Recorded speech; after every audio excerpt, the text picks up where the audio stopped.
नमस्कार, सुप्रभात. मी अंकिता जाधव. आपण पाहताय जय महाराष्ट्र बातमीपत्रात तुम्हा सगळ्यांचं स्वागत.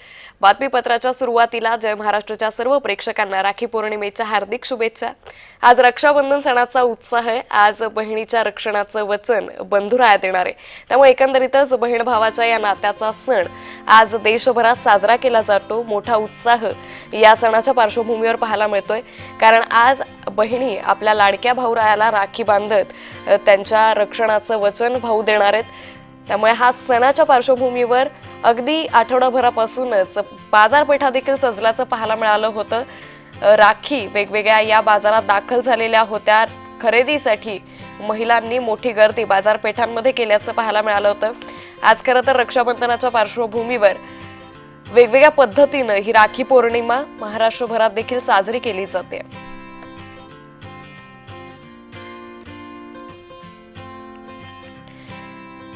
त्यामुळे रक्षाबंधन सणाच्या पार्श्वभूमीवर पोलीस बांधवांना देखील यावेळी विशेष राखी बांधून ही राखी पौर्णिमा साजरी करण्यात आली आहे. त्याचबरोबर सीमेवरील जवानांसाठी देखील विविध पद्धतीच्या राख्या या राज्यभरातून पाठवण्यात आल्या.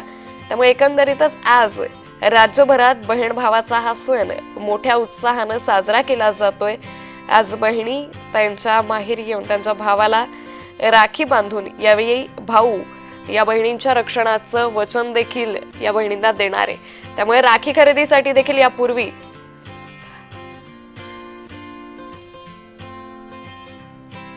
राखी पौर्णिमेच्या निमित्तानं यावेळी संपूर्ण बाजारपेठांमध्ये मोठा उत्साह सध्या पाहायला मिळतोय.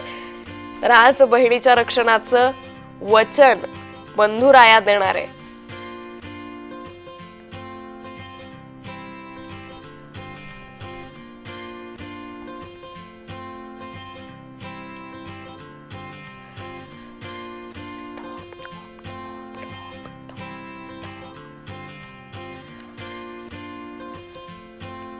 तर आज रक्षाबंधन सणाचा उत्साह हा राज्यासह देशभरात पाहायला मिळतोय. आज बहिणीच्या रक्षणाचं वचन बंधुराया देणार आहे. तर बाजारपेठा देखील आज फुलल्याचं दिसून येतंय. मात्र ज्या पद्धतीनं पाहतोय ऑनलाईन खरेदीचा मात्र यावेळी राखी दुकानदारांना मोठा फटका बसल्याचं देखील दिसून आलंय.